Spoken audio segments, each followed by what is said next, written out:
6 aging Japanese warships are heading to the Philippines. At first glance, this looks like a routine military transfer.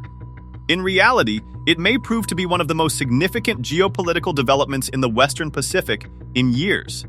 The ships themselves are not revolutionary. Japan's Abukuma-class destroyer escorts were built during the Cold War and are now more than 3 decades old. But geopolitics has never been only about technology. It has always been about geography, power, and the strategic choices nations make when the balance of power begins to shift. Japan's decision to transfer 6 destroyers and surveillance aircraft to the Philippines signals something much bigger than a defense deal. It reflects the emergence of a new maritime security architecture in Asia. One shaped by China's rise, America's alliance network, and the growing determination of regional powers to strengthen collective deterrence.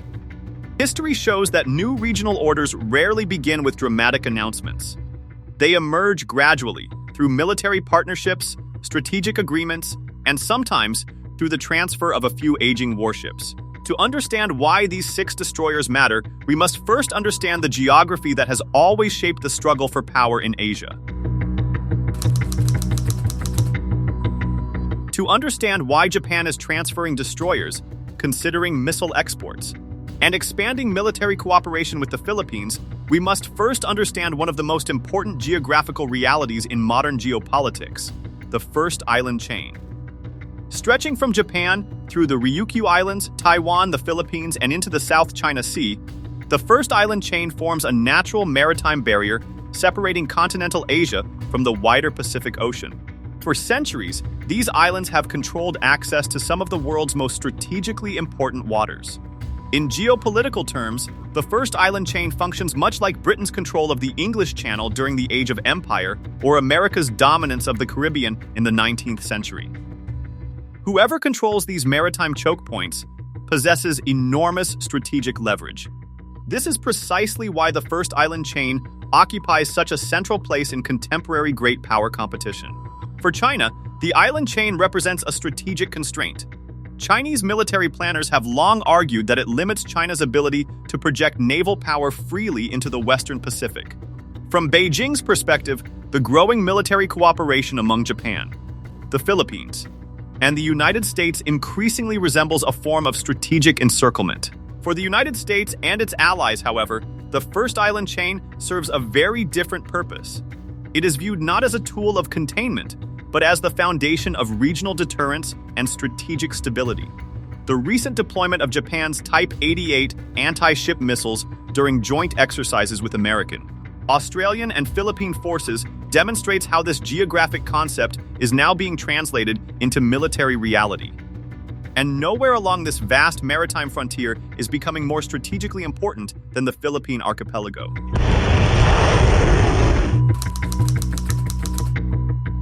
Throughout history, frontier states have often become the battlegrounds of great power competition. Before the First World War, Belgium occupied a strategic position between Europe's great powers. During the Cold War, Germany and Korea became the front lines of ideological and military confrontation.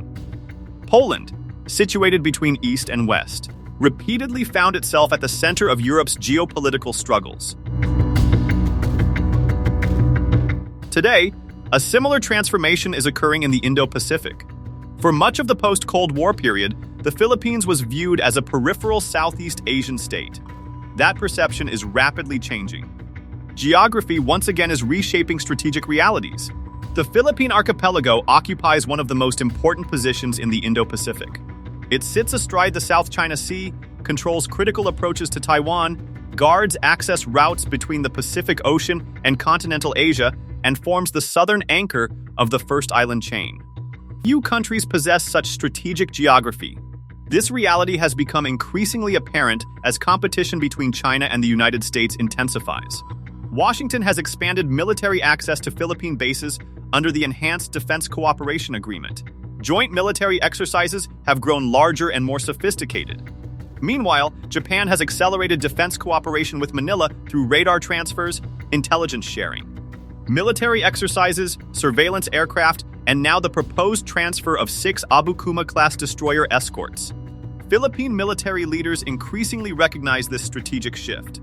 The armed forces of the Philippines now frame modernization through the lens of the comprehensive archipelagic defense concept, which seeks to transform the country's armed forces from an internal security force into a maritime defense institution capable of protecting national interests across a contested Indo-Pacific. The transfer of Japanese destroyers, TC-90 surveillance aircraft, radar systems, and expanded defense cooperation reflects something larger than military modernization.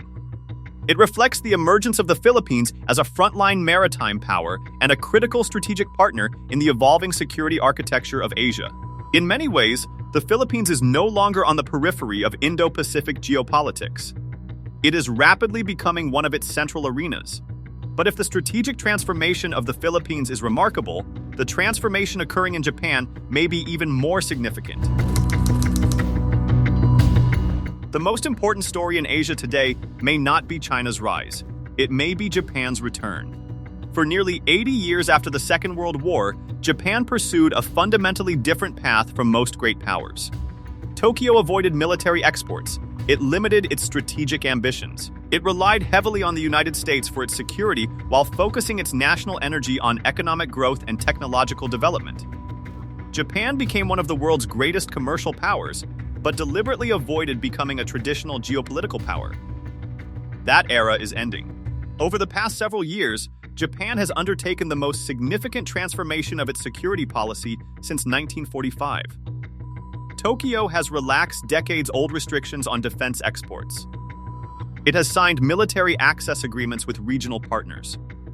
Japanese forces are now participating in overseas missile exercises, including recent anti-ship missile drills conducted alongside American, Australian, and Philippine forces. And increasingly, Japan is positioning itself not simply as a U.S. ally, but as a regional security provider in its own right. This transformation reflects a growing realization in Tokyo that economic strength alone cannot guarantee national security in an era of renewed great power competition.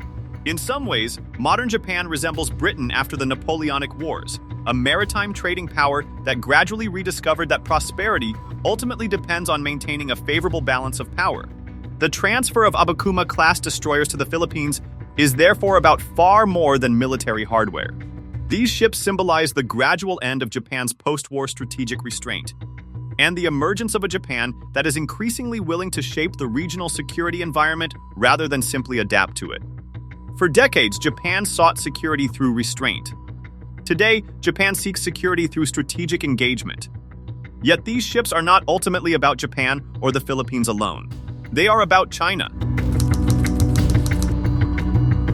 There is a recurring pattern in the history of international politics.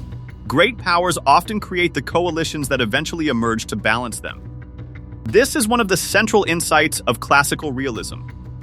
When a state accumulates enough power, neighboring states rarely remain passive. They adapt, align, and build counterweights. In many ways, this is precisely what is happening in the Indo-Pacific today.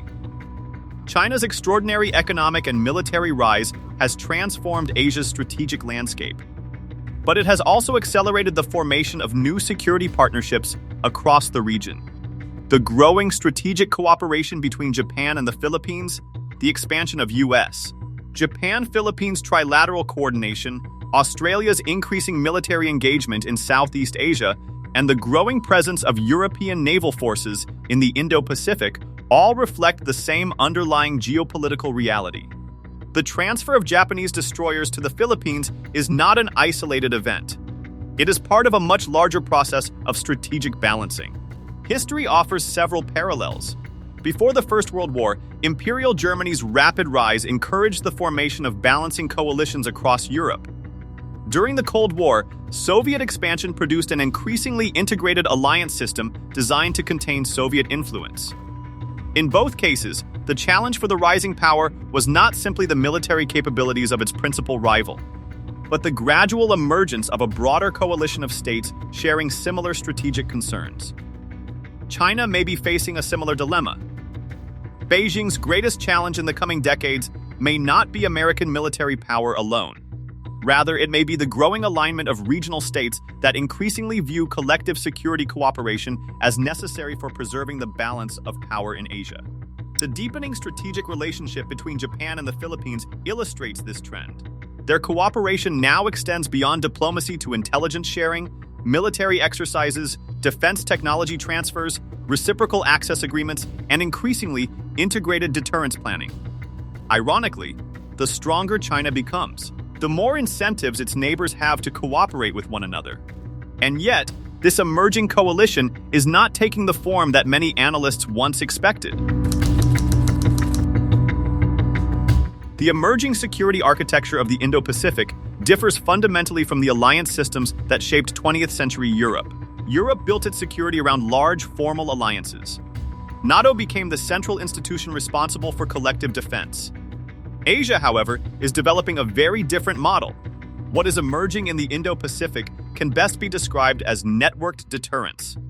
Rather than relying on a single alliance structure, regional powers are building an interconnected web of security relationships. The United States maintains alliances with both Japan and the Philippines. Japan and the Philippines are rapidly expanding bilateral defense cooperation. Australia is strengthening military ties with both countries. At the same time, trilateral and quadrilateral frameworks are creating new layers of strategic coordination. This produces something strategically significant: overlapping deterrence, distributed military capabilities, and strategic redundancy. If one partnership weakens, others remain. If one state faces pressure, others can provide support.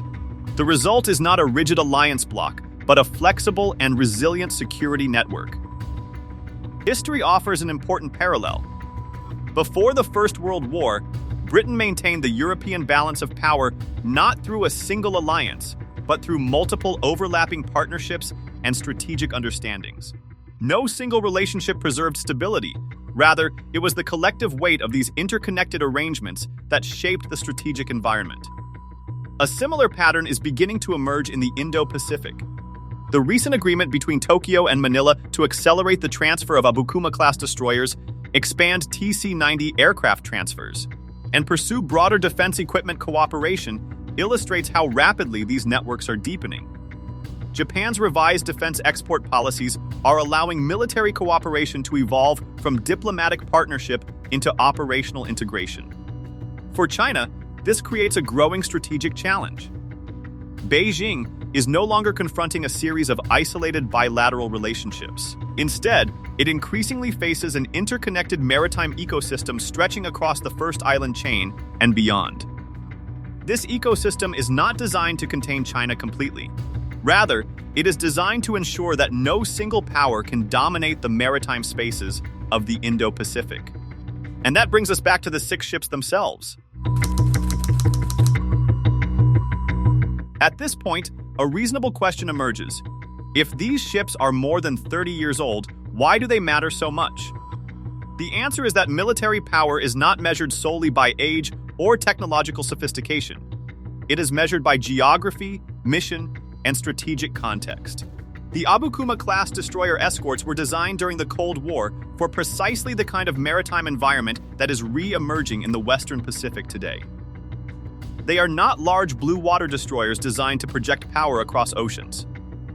They are compact, heavily armed escort vessels optimized for contested maritime spaces. Each ship provides capabilities that remain highly relevant: anti-submarine warfare, anti-surface warfare, maritime surveillance, escort operations, and sea denial missions.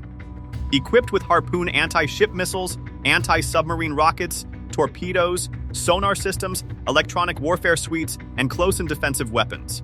The Abukuma class was built to operate in an environment where detecting and denying an adversary's movement matters more than achieving absolute naval superiority. This is particularly important because one of the most significant military developments in Asia today is occurring beneath the sea surface. China's submarine fleet continues to expand in both size and capability. Nuclear-powered attack submarines, ballistic missile submarines, and advanced conventional submarines are becoming increasingly important components of China's maritime strategy. As a result, anti-submarine warfare is once again becoming one of the most critical military capabilities in the Indo-Pacific. And geography once again shapes strategy. The Luzon Strait and the Bashi Channel, located between Taiwan and the northern Philippines, represent some of the most important maritime choke points in the world. Any future crisis involving Taiwan, the South China Sea, or the broader Western Pacific would likely involve military operations through these narrow waterways. Northern Philippine waters are therefore becoming a critical strategic frontier. The Abukuma-class destroyers will not fundamentally alter the balance of power between China and the United States. 6 ships cannot accomplish that. But that misses the point. These vessels strengthen maritime domain awareness. They improve interoperability with allies. They enhance anti-submarine capabilities. And they reinforce the growing network of deterrence that is emerging across the First Island chain. In other words, the Abukuma-class destroyers do not change the balance of power by themselves. They strengthen the architecture of deterrence. And that architecture may ultimately define the future of Asia. The transfer of 6 Japanese destroyers to the Philippines reflects 5 major transformations reshaping the Indo-Pacific. The return of Japan as a strategic actor. The rise of the Philippines as a frontline maritime state. The emergence of networked deterrence. The gradual balancing of Chinese power. And the evolution of a new regional security order. The ships themselves will not change the balance of power. But they were never meant to. Their significance lies in what they represent, a growing maritime coalition stretching across the First Island chain, built not to defeat China or contain it completely, but to ensure that no single power dominates Asia's most important waters. The ships are old. The geopolitical reality they represent is entirely new.